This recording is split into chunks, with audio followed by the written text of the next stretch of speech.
I can confirm, yeah, that the engine, in my opinion, yeah, without VRS looking at it, they're going to look at it later, is absolutely fine. And the gearbox, yeah, right, so I recently bought this cheap, high mileage Audi R8 at a trade sale. Cool, so deal, yeah? Nice one. There's a handshake. And I bought it as a bit of a project for the channel and to give away on Planet of Dreams, right? I've since spent a bit of time with it and I can confirm that it has a problem, guys. It has a problem, shock. Was it brave buying a high mileage R8? Was it stupid or was it a great idea? Well, in this video, I'm going to be telling you the problems that I found with the car, the reason why we're not going to be doing draggy times today, and we're going to be getting the car to VRS later on in the video to get the car sort of checked out.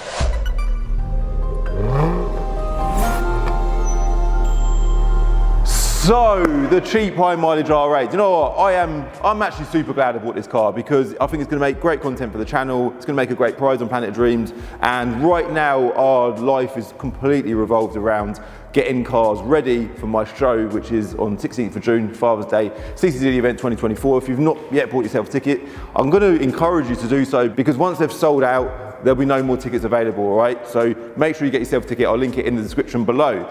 So we're committing all of our time at the minute, getting cars ready for the show. We've got the Golf GTI that we're giving away. If you want to be in for a chance of winning that at the event, you need to go to my Instagram post. I'll link that in the description below. Do everything that's requested on the Instagram post and you're in for a chance of winning that car at the event as well, all right? So the R8 problems, should we talk about the problems first? How should we do this, Amar? Should we start with problems? We'll talk about the plan of action.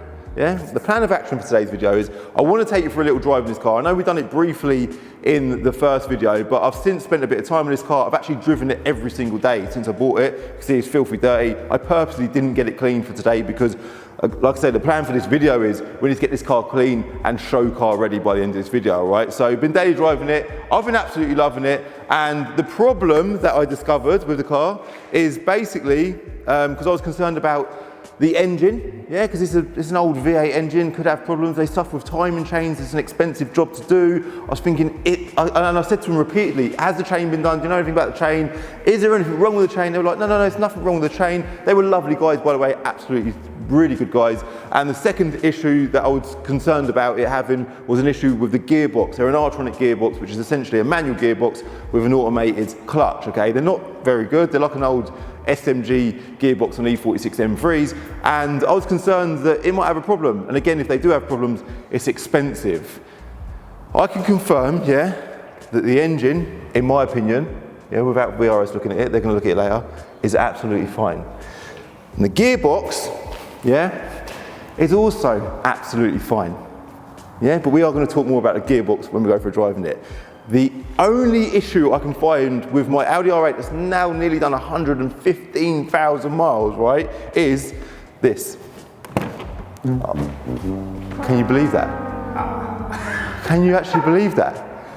Oh my God, that is just, I don't even know what to say. So basically, this door, we were convinced, it didn't open. So when I picked Kai up from school in it the other day in the video, I'm pretty sure Kai went up to it and he couldn't open the door. And I've since not been able to get the door open, and we've just been filming it and we haven't been able to get the door open. And me and Amar were saying, I'm sure that we got the door open on the day that we bought this car. I'm sure we've opened this door.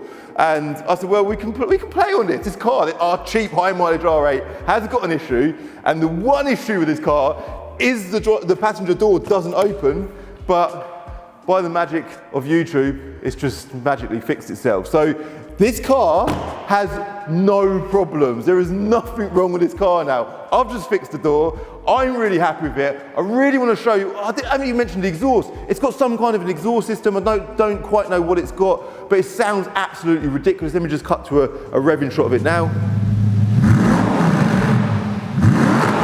And trust me, through your ears, watching this video, you could never appreciate how good this car sounds. Obviously it's naturally aspirated, so it's just pure V8 engine roar. The downshifts as well, we're going to talk about them when we go for a drive in it. It's just so cool, man. So we're going to go for a brief drive in it now, and we're going to also get this car stickered up. I want to get it stickered up, ready for the event as well. I want it looking good, sort of Planet Dream stickers all over it. In fact, I'll show you the design on screen now to give you an idea of what we're going to get it looking like in this video. So go for a drive, get the stickers put on, get it to VRS. We've got a lot to do. in a short space of time, let's just hit the roads.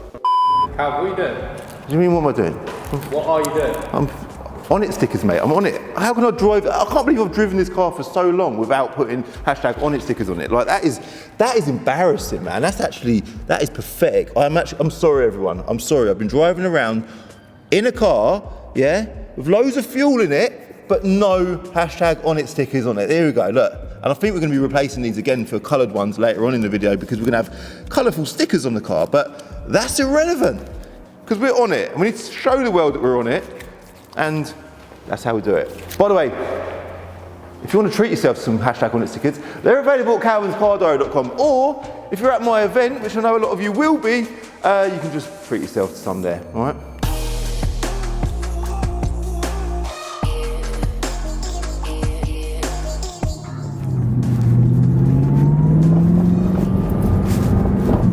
This car, so the downshift there, so I just went shifted from second to the first there. It was quite subtle.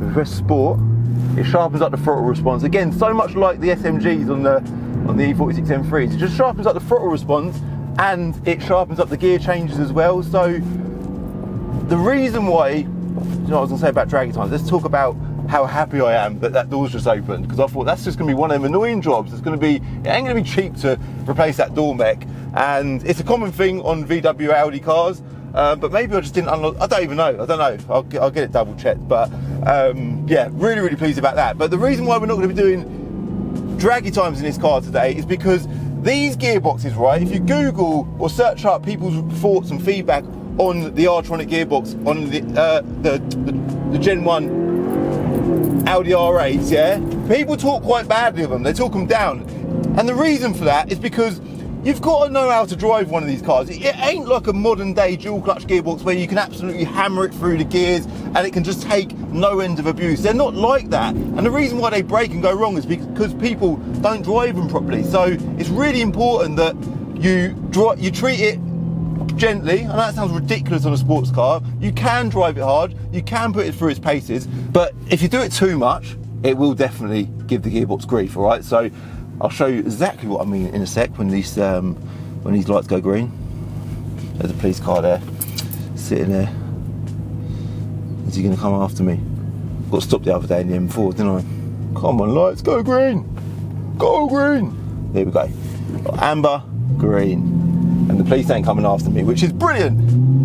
Indicator on. You can shift up using the gear shifter, and also the paddles, which has got extended paddles as well, by the way. Car is warm, so I drove it in this morning. So you've got to treat it like it's a manual gearbox, which essentially that's what it is. Listen to that downshift, by the way. Listen. So when you change gear, just let off and let it change gear, because if you hammer it through the gear, it will probably slip and cause issues to the gearbox. But look at that. It's strong, it don't slip, it does exactly what you ask it to do. But the thing is with draggy times is trying to do that with trying to get from 20 to 70 mile an hour as quickly as possible, where you've got to put the gearbox under pressure, and it's a 115,000 mile car. I don't really want to be spending money on replacing the clutch or doing anything like that, so I'm not going to chance doing it. So, but once you get the hang of driving it, it is so enjoyable to drive. And I do want to talk about my expectations. That's something that I talk about a lot in videos. When I bought this car, I was obviously massively excited about buying a Gen 1 Audi R8. I've always liked these cars. I think they look amazing, they sound amazing, they drive amazing, but they are getting old, yeah? They're an old car now. I think this is a 2007, 2008. It's got the private plate on it, of course. But they are getting old, and they don't drive like a modern car. When I got in this car, I got in it with that expectation. It's old, you know, it's got the old sort of style sat nav, it's got the old style dials, you know, it's an old car, but it drives so good that I've actually, like I said earlier, I've been driving it every day. Even fuel-wise, I filled up the tank the other day. I've done 142 miles, which is about 643. I've used half a tank. I know fuel economy doesn't even matter, but on half a tank of fuel, I've done 143 miles. I think that's pretty good for a big V8 supercar Audi R8. So yeah, I'm absolutely loving it. I think the big question is, does it actually have any mechanical problems that I'm unaware of? We're going to be getting it to VRS to find out. We're going to do the usual VRS stuff, get it looked over, see how he feels about the car. It's probably going to be shot. I haven't even told Will that I've bought it yet. But before we get to VRS, I want to get all the stickers done, get it looking presentable first, and then we can get to VRS and see what Will's saying, yeah? Let's do it. Listen to that downshift. Slowly, in, that's it. Let off, and wonderful. It's just, I'll give you one more downshift before we go. Wait. Second. Let's do one more.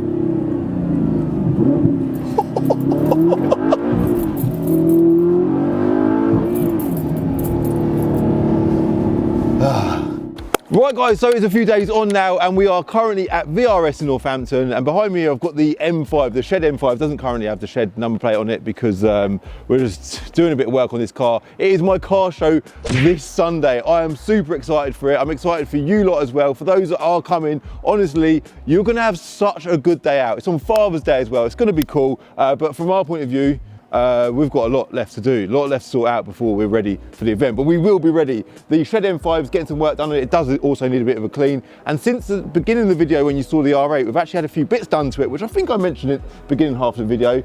We've since had all of the stickers done, again, just in time for the event. So CCD The Event 2024, I'm gonna have a nice lineup of cars. Obviously the R8 is gonna be on display at the event with all the stickers all over it. It's looking incredible, but I wanna get Will's opinion on this car to see, it's a high mileage R8. What's he gonna say about it? Well, he's probably gonna do the head in hands thing. I know he is. He's gonna be like, Cal, what have you done? But it's good for content. And what's also gonna be good for content is he's actually got another R8 on the dyno currently. He's about to do a dyno run on it. It's a race car. They've spent loads of time and money on it over the last God knows how long, so it's a cool car. Let's do a dyno run on that first, see what power that makes, and then we'll have a chat with Will about our R8.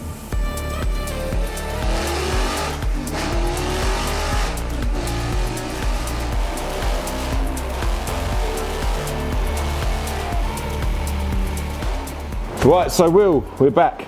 We're back, and I wanted to get this car on quickly before we talk about our Well, R8. you've just bought an R8 here, haven't you? Yeah, so I have. I just happened to be doing this for Racing Line. Yeah. Who's a sponsor of your show? Sponsor of the car show as Yep. well, so they're a big brand in the bag world, didn't they? They are, yeah, massive, yeah. And They you- do all you- the best products. We've done some work with them on the channel quite a lot over the years. The Golf R, for Planet with Dreams. the intercooler and stuff for Yeah. it, didn't they? Because that came in with their software on it, Of course. and then you took it there, and then they put you an intercooler on. And They've done a an few intake bits. and a few Yeah, bits, yeah, yeah. they And mapped they've it done and stuff. springs for us for some of the blue S3, I think. They did. Yeah, they've done the one quite with the engine that had like. Yeah, we won't talk about so that many car. bits. Yeah, let's talk about that car. And then you've been building this car for them because they're genuinely massive petrol heads, aren't they? They are, and we've had this a long time. But we've obviously been missing bits, and it's kind of like a, seeing in the dark thing, because it was a Malaysian endurance race car, I think. Oh, right. Camel Racing, I think, raced it. So, and we're just trying to piece together what was not all there and things like that. So it's took a little while, but we just dynoed it now, and the PCV valve is not working properly. So let's talk about it's a race car with Yeah. a stock engine. Yeah, because I think normally they're about 450 horsepower maximum, and a good one of these will do around about that, flat out on an R8 V8. They're meant to be 440 or whatever they are, but they don't always make that power, because obviously a road car, they get carboned up, things like that, which is one of the things we'll touch on with your car. Yeah. So there's no point in having a V10 because it's heavier. It's rear-wheel drive only, not four-wheel drive. Because obviously that's quicker around a track. Yeah. So less drivetrain loss, less weight, things like that. So when they did these cars, they used that because the maximum power is normally 450. If you use a V10 and it was a 610 horsepower V10 or a 580 or a whatever, you'd have to limit the throttle. So you'd have to give it 70% throttle, things, or less than that anyway. So it's To bring you below the 450 limit. Because then the car's heavier than a V8. So And if anything, it probably feels restricted as well, doesn't it? it will, yeah, it won't feel nice. So and obviously there's lots of race series that are different, but in some of the GT series, we have some of the McLarens come here and they have to have they measure the speed trace of the car and then adapt the throttle to So everybody's all the same. So you're getting 100% So you can't just throttle. go in there with a 1,000 horsepower McLaren and whoop everything. You know, everybody's, so they're all, you know, running stock engines and still running the cats, things like that. It's interesting because I just said to you just now, you do a lot of this type of build, didn't you? You got you've got a rally car out the front, literally rally is the plate. Yeah, we do lots of things. We have LMP3 cars here. You actually we have Group C Le Mans cars come in all the time. F1 cars, things like that. Yeah. So obviously that's with stuff either we're dynoing or Dave Rowe from EPS brings stuff here as well that he does. Yeah. That we have in the dyno. It's just a bit of everything. So wicked. And then today you've got a lovely high mileage Audi R8 V8 as well. So it's just all right. just to add to the spice. It looks all right, doesn't it? Yeah. It's got the R-tronic gearbox in or whatever, which is super lazy and slow, but we'll try and do something with that. We'll have a look, make sure it's working as it should. Yeah. If it isn't, we'll make it work as it should, and then see if we can try and make it better. Yeah. Or as good as we can. As good as we can, yeah. Because at least he wants to be, because the proper, it's like waiting for death, isn't it? Every time it changes gear. Yeah, it literally is. So on that note, should we head out the front and we're going to have a look. Have little ones around it, yeah? So here it is. The lovely, R8, I say lovely, it's high mileage. All right. It is all right. It's actually all right. I've seen worse. You definitely have, from me, for sure. Yeah, you are, yeah. But I was going to say, what common issues, so you're currently under the bonnet, whatever you want to call it, what common issues do these have? They carbon up on the intake, not as much as an RS4, but they still do. So you normally remove the intake and decarb and deflap if you want to deflap. There's lots of different ways of doing it.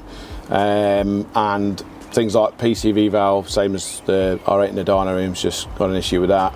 I mean, there's lots and lots of things, coil packs, plugs, chain tensioners, you know, you name it, clutches, airflow meters sometimes. So we can normally tell if it needs a carbon clean. So we take the car up the road and we log the airflow meters to see how much air it's swallowing at what RPM, and I can work out how, if it's swallowing X amount of air, then how restricted it is as such. because it's normally aspirated, it's a set amount that it'll suck in. So as long as the air filters are, you know, not dirty, then you could just do that calculation and work out how bad, rather than taking the inlet manifold off for nothing. Okay. So you don't have to dyno it to do that. You just, all you're doing is getting the data from the airflow meter. So, and you can log both. So you can, if one's not reading right, you'll tell with the other one. So could we do all of that in another video? Is that what you plan? I'm going to do all that anyway. So. Oh, wicked. Yeah, that's all something that I've got to do just to. Sorry. It's all right. Got two phones, yeah. Yeah, that's my. What are you up to, Will? What are you dodgy, ain't you? Yeah. That's my victim phone line. Yeah, so basically we'll take it up the road, we'll log the airflow meters, and we'll check all the timing as well and make sure everything's within spec, etc. We'll log the cams to make sure they're all doing what they should be doing when they advance and retard, everything like that. So, all right. And then obviously we'll give it a service at the same time. The brakes, I had a quick look, brakes all look new. Rear discs don't look new, but the fronts do. The rear pads sort of look all right. The handbrake caliper pads look quite low, so they might be worth just replacing those. They're only little square pads, so we can put those in. So the plan will be, we're going to come back, we're going to do like a follow-up video of you, because at the minute you've only literally just had a quick visual look over it, you're not driven it, you don't know a lot about exhaust leaking down here on that clamp, but that's just an obvious thing. This needs a few little screws putting in it and things, and you know, there's all just little daft bits that you can just see straight away. Yeah. It's also got a straight pipe as well of some kind. I don't know what an exhaust. I can't see it. I don't know what it is. Yeah, we'll have a look, see what that is. It's not quite as loud as your one in there, but it's very loud. We'll check all these early cars when if they've been lowered or hit potholes, as they crack on the top of the chassis as well. Yeah. So we'll check all that, make sure that's all okay. Wicked. And then aircon rads leak at the front, water rads leak at the front. There's a million. Hopefully they don't find anything wrong with it. The oil cooler and the oil and water cooler down here. That's a really common thing on a V8. Yeah, we'll just go through everything.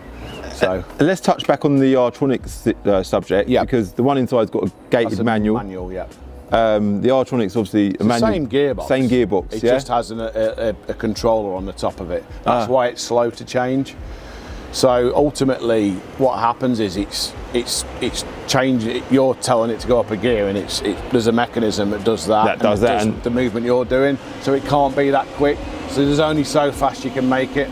And eventually, if you try and make it too fast, it'll just smash the gearbox to bits. So that's why they're not the same as a normal sort of DSG. They're gentle, aren't they? A bit like the old SMGs on Exactly the same as an E46 6-speed SMG is basically, you can turn that into a manual box the same. It's the same kind of thing. But it does mean that if you're trying to do, because I actually took this out at the weekend to a car event where we've done drag racing, right? Okay. But this ain't a drag racing car because you can't hammer it through the gears. So I had to let it off the gear, let it off the throttle, sorry, let it change gear, and you've kind of got to be gentle with it. You've got to find a quick way of doing it, and you know, you just got to time yourself, I suppose. We'll have a look and see. You know, I don't, because I've not driven it, I don't know how bad it is, but if I get in it and it's just like normal, it'll be a sorry mate. Yeah. So I know lots of people have tried to do it to make it super quick, but it's not. So you can only go so far with it until you hit a problem. Because it's a single clutch gearbox, and that's where you're limited. Yeah. All right, so we'll put back in a couple of weeks after the event. Yes. We'll get it clean, get it on show. It's ready to go on show at the event now anyway, and we'll do some follow-up videos talking about issues with Audi R8s, yeah? Exactly. Wicked. All right. Cool, so that is it for today's video, guys. Put back in the next couple of weeks where we're going to be finding out, you just know full well Will's going to find some problems with this car. It's done 115,000 miles. There's bound to be some issues with it. I'm kind of hoping there isn't, but we're yet to find out. I'm looking forward to seeing you all on Sunday at CCD The Event 2024. Like I say, if you've still not yet bought yourself a ticket, I'll link the ticket link in the description below. And that's everything. Hit like if you like this video, hit subscribe if you're new, and I'll see you in the next one. Bye.